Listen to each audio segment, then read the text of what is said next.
Voilà les gars, on se calme, on respire, voilà. L'important est là. Hein, ça a été certes dans la difficulté, mais les gars, l'important est là. Les 3 points sont là. Voilà, on maintient notre avance et c'est ça le plus important. On pourra pas se faire dépasser normalement, à part s'il y a une grosse différence de but qui peuvent voilà, jouer comme Lille. Mais allemand là, ça va. Hein.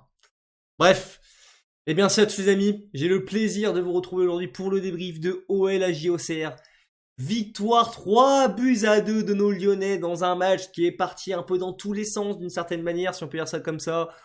Entre le fait qu'on fasse un super début de match, hein, voilà, où je trouve qu'on a quand même bien dominé cette équipe d'OCR, qu'on soit égalisé encore une fois sur un but de gag, en plus par un ancien Lyonnais, tiré sur un coup de pied arrêté, tiré par un ancien Lyonnais, et ça arrive à finir dans les pieds de Demandé qui marque, hein, c'est Fèvre qui l'a tiré, 2 anciens Lyonnais, pardon.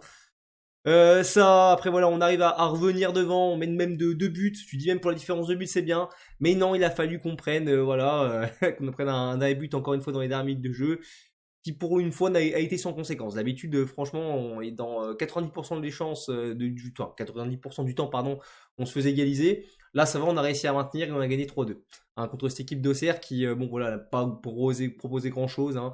On voit très bien ce soir, les amis, enfin, on a très bien vu cet après-midi surtout, que voilà, c'est pas étonnant qu'ils jouent le maintien, ils vont sûrement descendre en Ligue 2 avec un jeu comme ça. C'est dommage que la JOCR, c'est un club que j'aime bien, mais bon, voilà, c'est comme ça. Bref, les compos affichés, proposés, la compo proposée par Paulo Fonseca, j'ai du mal à parler. Dominic Gripe dans les cages, qui pour moi, par exemple, pour le coup, sur ce match-là, je tiens à le dire, a pas fait un bon match. Hein, moi, je l'ai vraiment trouvé pas bon. Hein. Alors, le premier but, je lui en veux pas. Par contre, le deuxième but, il force. Même si le ballon est un peu dévié, je pense qu'il a largement le temps de l'avoir venir, celle-là. Après, notre défense aussi, tu sais pas ce qu'elle fait aussi sur le deuxième but. Hein. Franchement, apathique, les gars, apathique. En fait, je suis content, la victoire, c'est ça le plus important, mais j'ai quand même ce petit truc de me dire, putain, la différence de but, quoi. On prend que +1 alors qu'on aurait pu prendre +2, voire 3, quoi. Voilà, voilà. Amener à gauche, on a eu du coup Niakate et Mata en défense centrale. Niakate toujours impérial aussi, Mata aussi, encore une fois un très bon match de sa part. Maitland Nice à droite, le milieu de terrain, Morton, Mangala qui est sorti très tôt, 30 minutes de jeu je crois. D'ailleurs, Mangala, j'en profite pour le dire, mais moi j'aime beaucoup le joueur Mangala quand il est sur le terrain. Le problème, c'est que Mangala, il est jamais sur le terrain. Moi, je suis le premier à taper du poing sur la table quand je vois notre staff, on va dire, médical, qui est vraiment pour moi pas bon. Hein, pour moi, les joueurs sont blessés trop longtemps, etc. Mais lui, franchement, on peut rien faire, quoi. C'est un joueur en mousse. Il est en mousse, faut dire, les gars. Il est en mousse. Il est en papier mâché. Très bon joueur de football, de ballon, mais en mousse. Il est en mousse, voilà, faut le dire. C'est chiant. Vraiment, c'est chiant, c'est dommage. Afonso Moira à gauche, Kalismera en numéro 10, Hendrik à droite, Hendrik très bon, et Yaremchuk, doublé de Yaremchuk sur ce match, franchement exceptionnel. Hein. Alors il n'a pas fait grand chose encore une fois dans le jeu, il n'a pas forcément sorti un match différent dans le contenu de d'habitude, mais là cette fois-ci il a été décisif. Voilà, cette fois-ci il a eu les ballons, il les a marqués. Voilà, enfin, je suis content. Et après il y a eu des changements, notamment voilà avec Tolisso qui est rentré, l'entrée de Tolisso qui a tout changé en cours de match en seconde mi-temps, Fulchotti. Et aussi, oui, voilà, concrètement, après, on est pour la fin pour faire souffler Kluivert, Tagliafico et comment ça s'appelle et puis c'est tout. Voilà, il n'y en a pas d'autres, donc j'ai oublié.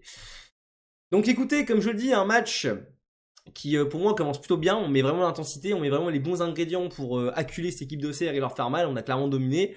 On marque logiquement, on ouvre le score logiquement, voilà, dans le match. Hein, sur, je ne sais plus qui fait ce débordement à gauche, voilà, qui la passe sur Yaremchuk. Je crois que c'est peut-être Morera ou Abner, je ne sais plus. Je sais plus c'est lequel du tout, en fait, j'ai complètement zappé. Très bien coupé par Yaremchuk qui la place et ça fait un 0. Là, le gardien, Auxerrois est battu. Et on est complètement très bon jusqu'à voilà, la 30e minute de jeu où Mangala se blesse, comme je le disais. Et après, il y a Tessman qui rentre. Et Tessman, juste après que Tessman soit rentré, on prend un but. C'est pas de sa faute. Moi, je te le dis, c'est pas de sa faute. Mais comme un symbole, j'ai envie de te dire. Comme un symbole, même si je vais en reparler un peu de Tessman, parce qu'il a quand même fait une bonne chose quand même dans le match après. Mais voilà, tu te dis, c'est un symbole, quoi. Tu te fais égaliser comme ça, c'est contre le cours du jeu, même s'ils revenaient un peu mieux, mais bon, ils étaient vraiment plus dangereux, quoi. Ils avaient fait aucune frappe, quoi. Ils ont fait aucune frappe cadrée. C'est pour ça que j'ai pas aimé le match de Greif, d'accord, parce que Greif, donc il a fait aucun arrêt dans le match, peut-être un en fin de match, mais c'est tout, quoi. Sinon, il a pris 2 frappes, 2 buts. Du coup, à un moment donné, les Auxerrois se procurent un coup de pied arrêté, un coup franc lointain. C'est Romain Fèvre qui le tire, tu sais pas comment c'est possible. Il y a un joueur Auxerrois qui est tout seul à droite. Il y a 3 défenseurs, je crois, de nous, de Lyonnais. T'as personne qui le suit, tu sais pas pourquoi. Il arrive à placer ce ballon, on va dire, dans la zone, voilà, dangereuse, quoi. T'as compris pour les gardiens, là, celle proche du point de pénalty. Et là, t'as l'impression que tu te prends, t'as un espèce de cafouillage, voilà, un dégagement mal géré. Je crois que c'est Yaremchuk, en plus, qui est un peu responsable là-dessus. Voilà, ça revient, ça fait un espèce de petit ping-pong, c'est ta compris. Et au début, tu penses qu'on va se le prendre contre son camp, mais on réussit à la sauver une extremis. Et après, t'as Diomandé qui vient placer son pied. Là, malheureusement, ça suffit pas et on fait 1-1. Et après, on endormi et on finit à la mi-temps. Et là, on se dit, putain, c'est frustrant. C'est frustrant parce que, franchement, on a tous les ingrédients et on se sabote encore une fois sur un truc de merde. La seconde mi-temps arrive et franchement, bon, au tout début, ça va. Aux 5 premières minutes de la deuxième mi-temps, on est quand même, je trouve, meilleur quand même. On arrive toujours à mettre cette intensité qu'on a mis en premier match. Mais à un petit moment, je sais plus trop, voilà, au niveau temporel, comment ça se situe. Mais on a senti vraiment que les mecs ils baissaient le pied. Je me suis dit encore une fois, ils foutent de notre gueule. Il y a plus d'intensité, il y a plus d'envie, etc. On ne sait pas ce qui se passe jusqu'à la 60e minute. Et puis tu as cette rentrée de Soulch et notamment Corentin Tolisso qui change tout.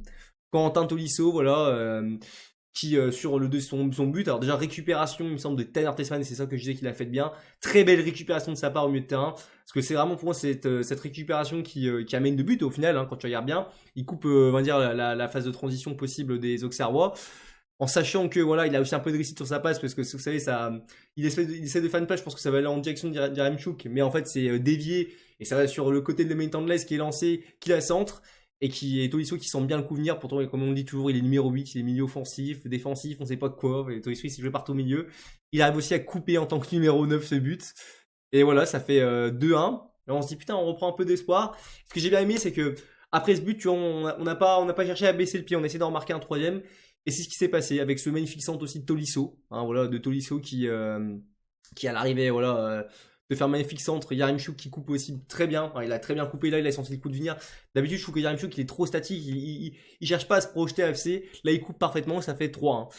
Et là, je me dis, bah voilà, enfin, à l'abri, on va être bien, tu vois. Je me dis là, normalement, ça, ils vont pas revenir, ils ont rien proposé du match, comment ça pourrait venir. Et on a même failli marquer un quatrième but, je sais plus, c'est une récupération de Tagliafico avec Soulch, je sais pas si vous voyez cette contre-attaque là, où je sais pas trop ce qu'il essaie de faire Soulch, ou qu'il joue mal le coup, peut-être qu'il avait plus assez de jus, ou peut-être qu'il était un peu fatigué, je ne sais pas. Je trouve qu'on aurait pu faire mieux, je pensais même qu'on pouvait marquer un quatrième but. Mais non, on s'arrête un peu de jeu vers la fin, je sais pas, on baisse encore une fois de rythme.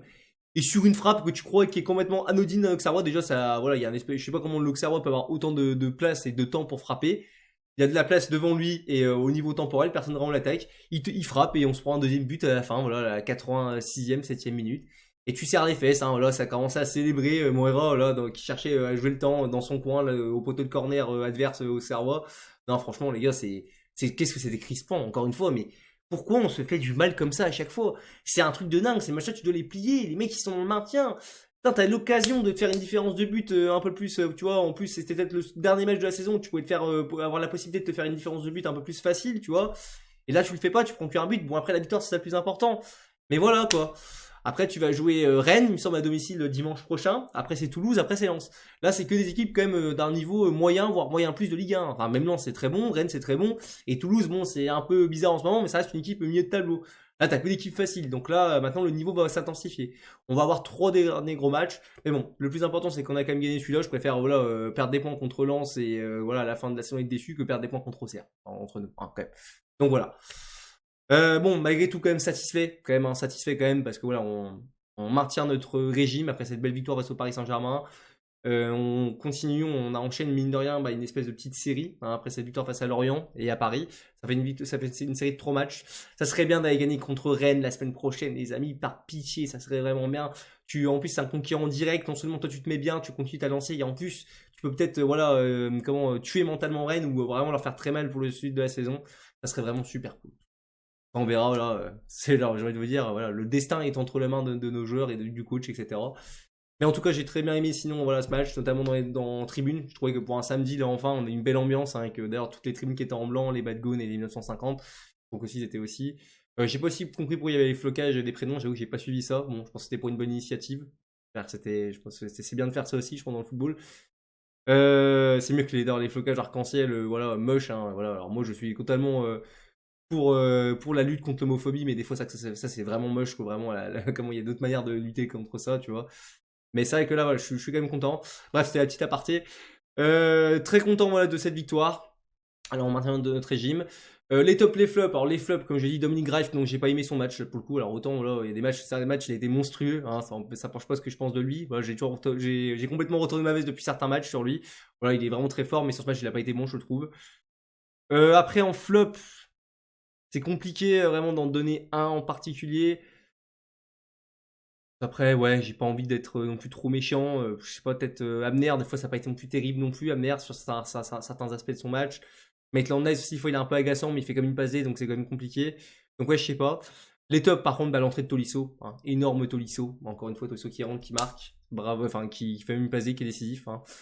Très belle rentrée, enfin très bon match aussi de la part de Yaremchuk, donc j'ai beaucoup aimé son match aussi, hein, malgré tout. Enfin, j'ai beaucoup aimé. Pas dans le jeu, mais là il était décisif, c'est ce qu'on lui demande, un numéro 9, donc voilà, très content pour lui. Et très content aussi d'Hendrick et de Moreira aussi qui voilà change pas d'habitude. Niakate aussi toujours très solide, Niakate Mata. Et puis après c'est à peu près tout. Après Morton voilà ça a été un peu plus discret. Mon gars il s'est baissé très vite. Spans bon il fait une bonne chose mais il est pas non plus voilà incroyable. Voilà je pense que j'ai plutôt fait un peu le tour. Voilà. Bah écoutez c'est tout ce que j'ai à vous dire sur ce débrief. N'hésitez pas à donner votre avis que ce soit en pouce bleu ou en pouce rouge, à donner votre avis en commentaire. Donc écoutez on se retrouvera la semaine prochaine pour le débrief de OL Stade Rennais. Normalement si je me trompe pas c'est contre le Stade Rennais. Hein, après on se déplace à Toulouse et après c'est Lens enfin. Donc voilà. Passez une très belle semaine du coup, là au moins on va pouvoir être serein. On espère des faux pas de nos concurrents, hein, espérons, ça va pas être évident vu quoi, que nos concurrents affrontent des équipes assez faciles, genre donc Marseille joue Nice, Lille ils doivent jouer un truc du style Nantes, un truc comme ça, enfin je sais plus. Il y a que peut-être Monaco qui joue à Toulouse où ça peut vraiment jouer dans notre faveur, je sais pas, voilà, on verra bien. Bref, passez une très bonne semaine, on se retrouve pour un prochain débrief et c'était Tatane OL, pardon, et allez l'OL comme d'habitude. Allez, à plus les amis.